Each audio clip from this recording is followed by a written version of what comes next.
बिस्मिल्लाहिर्रहमानिर्रहीम। आज के नए लेक्चर के साथ मोहम्मद सरवर आपकी खिदमत में हाजिर है। आज हम लोगों का जो लेक्चर है वो है एलिमेंट्स ऑफ पैराबोला के मुतालिक। पैराबोला के कौन कौन से एलिमेंट्स हैं ये आज के लेक्चर में हम लोग पढ़ेंगे।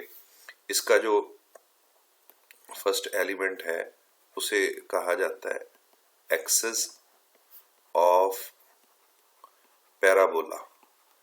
एक्सिस ऑफ पैराबोला क्या होती है इसको देखते हैं कि लाइन, इसकी डिफाइन ये है, लाइन थ्रू फोकस, वो लाइन जो फोकस से गुजरे एंड परपेंडिकुलर टू डायरेक्ट्रिक्स, और डायरेक्ट्रिक्स पर परपेंडिकुलर हो इज कॉल्ड, उसे कहा जाता है एक्सिस ऑफ पैराबोला।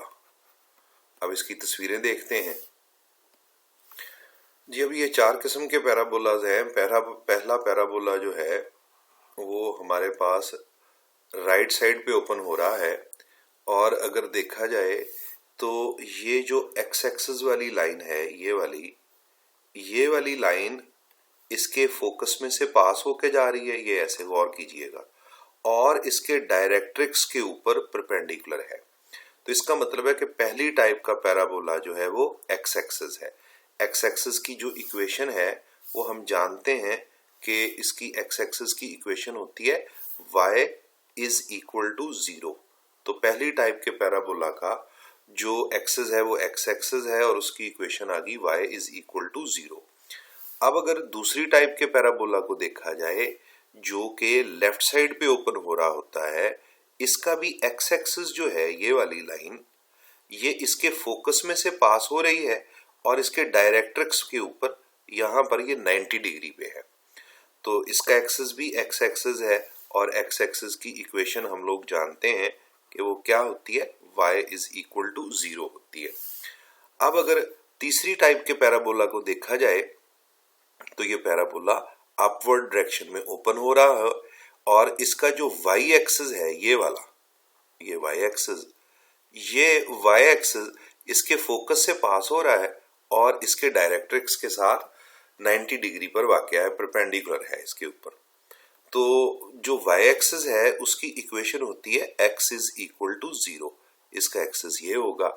और इसी तरह जो फोर्थ टाइप है जो कि डाउनवर्ड ओपन हो रही है, उसके फोकस में से जो लाइन पास होके जा रही है वो गौर कीजिएगा, वो y एक्सिस है और इसके डायरेक्ट्रिक्स के ऊपर यहाँ पर ये 90 डिग्री पर वाक़या है। तो इसका एक्सिस भी y एक्सिस होगा, ये जिसकी equation x is equal to 0 है जी। तो अब देखते हैं कि वर्टेक्स ऑफ पैराबोला क्या होता है।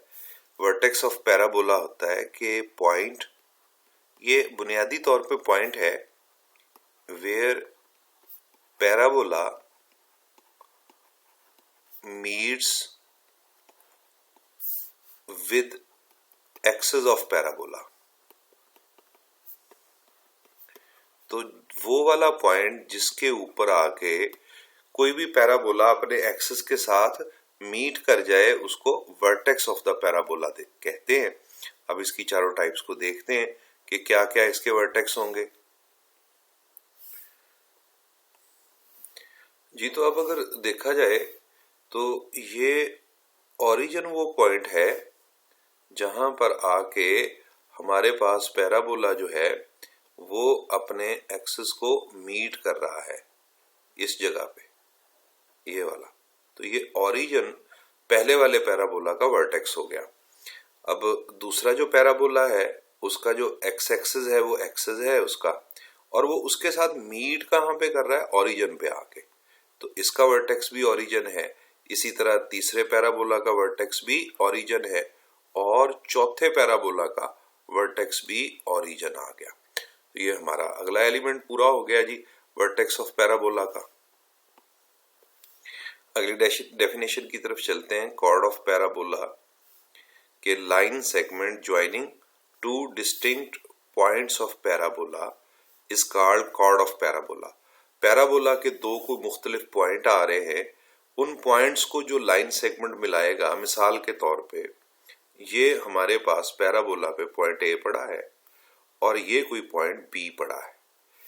ए और बी को जो लाइन सेगमेंट ज्वाइन कर देगा उस लाइन सेगमेंट को कॉर्ड ऑफ पैराबोला कहेंगे। अच्छा, इसी तरह मिसाल के तौर पे इसके ऊपर ये कोई पॉइंट यहाँ पे ए ले लेते हैं और इस जगह पे पॉइंट कोई बी ले लेते हैं। तो ए और बी को जो लाइन सेगमेंट ऐसे करके मिला रहा होगा उसको हम लोग कॉर्ड ऑफ पैराबोला कहेंगे। और इसी के साथ मुंसलिक आगे होती है फोकल कॉर्ड। अब उसको देखते हैं। अगली डेफिनेशन है कि फोकल कॉर्ड क्या है। कॉर्ड थ्रू फोकस, जो कॉर्ड फोकस में से गुजर जाए, यानी कि वो लाइन सेगमेंट जो दो मुख्तलिफ नुकात को मिला रहा होगा लेकिन फोकस में से पास हो जाए, इज कॉल्ड फोकल कॉर्ड। उसे फोकल कॉर्ड कहा जाएगा। जैसे ये आपके पास कॉर्ड पास हो रही है इसकी, और कहाँ से हो रही है, फोकस में से।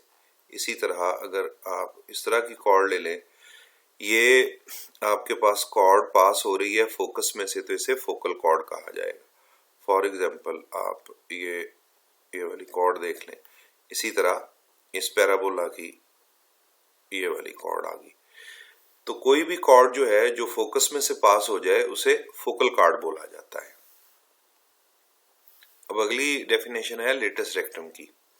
तो फोकल कॉर्ड और परपेंडिकुलर हो जाए axis of the parabola is called the latus rectum. Focal chord हो और यानी कि फोकस में से वो कॉर्ड गुजर रही हो और उसके एक्सिस के ऊपर वो परपेंडिकुलर हो जाए। जैसे मिसाल के तौर पे ये वाली कॉर्ड है, इसी तरह ये वाली कॉर्ड है और ये वाली कॉर्ड है। अच्छा, इसी तरह यहाँ देखिएगा ये वाली कॉर्ड है।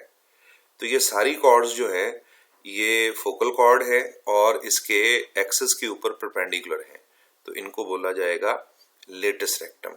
अब लेटस रेक्टम की लेंथ के बारे में जानते हैं। अब इसकी लेंथ को पढ़ने के लिए हम देखते हैं कि prove that length of latus rectum of parabola is 4a। तो ये मैंने जो पैराबोला सिलेक्ट किया है वो आपको नजर आ रहा है कि राइट ओपन हो रहा है। तो आप जानते हैं कि राइट ओपन जो पैराबोला होता है उसकी इक्वेशन होती है, let equation of parabola is, right open वाले की कल इक्वेशन प्रूफ हुई थी या पिछले लेक्चर में, y square is equal to 4ax। अच्छा, अब अगर इसके फोकस के कोऑर्डिनेट्स को देखा जाए तो फोकस के इसके कोऑर्डिनेट होते हैं a,0। अब ये जो लेटस रेक्टम बन रहा है इसका सपोज करें कि ये एक एंड पॉइंट यहाँ पर हम रख लेते हैं a, और एक इसका जो एंड पॉइंट है पैराबोला के साथ मीट कर रहा है वो b है। अब अगर गौर किया जाए फोकस का, ए का और बी का, तीनों का जो आपको नजर आ रहा होगा ओरिजिन से, ये जो डिस्टेंस है ये वाला डिस्टेंस जो है, ये पर्पल कलर में जिसको मैं कर रहा हूं, ये हमारे पास ए है।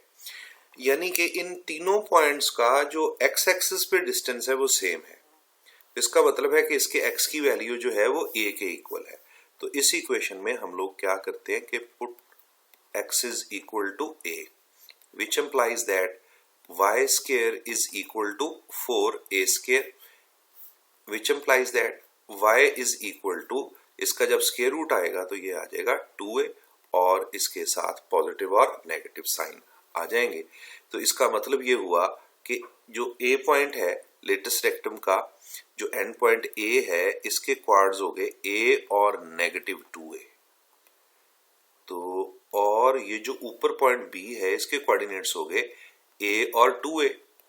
क्योंकि नीचे Y नेगेटिव होता है इसलिए A का Y कोऑर्डिनेट नेगेटिव हो जाएगा।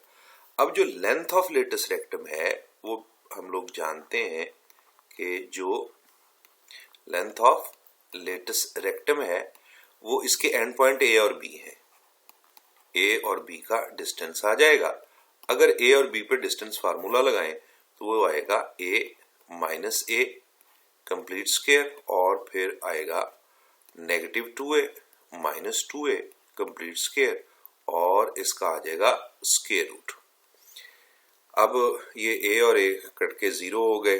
ए बी का जो डिस्टेंस है या लेंथ ऑफ लेटेस्ट रेक्टम है वो -4a का जब हम स्क्वायर लेंगे तो वो आ जाएगा 4 सॉरी यहाँ पे आ जाएगा, आपके पास गलती होगी मेरे से, ये आ जाएगा जी -4a का 16a स्क्वायर का square root which is equal to 4a। ये बात प्रूव कर दी हमने कि लेंथ ऑफ लेटेस्ट रेक्टम जो है वो 4a के बराबर आती है। अब जी पैरामेट्रिक इक्वेशन आपने सेकंड चैप्टर में भी और फर्स्ट चैप्टर में पढ़ा था कि अगर x और y वेरिएबल को तीसरे वेरिएबल t या थीटा की शक्ल में जाहिर कर दिया जाए तो उसको पैरामेट्रिक इक्वेशन कहते हैं। और हमें पता है कि जो टाइप नंबर 1 होती है, जो राइट ओपन पैराबोला होता है, उसकी इक्वेशन होती है y square is equal to 4x। तो इसकी पैरामेट्रिक इक्वेशन ये होगी x is equal to 80 square, y is equal to 280। आप इसको समझने के लिए बैक सॉल्व कर लीजिए बेशक। तो ये y की जगह पे अगर आप 280 का स्क्वायर ले लेंगे तो इधर आ जाएगा 4a इंटू एक्स की जगह पे 80 स्क्वायर। तो ये बन गया 4a स्क्वायर t स्क्वायर और इस तरफ भी 4a स्क्वायर t स्क्वायर। इस इक्वेशन को ये इक्वेशन पैरामीट्रिक की सेटिस्फाई कर रही है। आज का लेक्चर यहीं पे ख़त्म करते हैं। अल्लाह आप लोगों को अपनी हिफ्ज़-ओ-अमान में रखे। इंशाल्लाह अगले लेक्चर के साथ मुलाकात होगी। अल्लाह हाफिज़।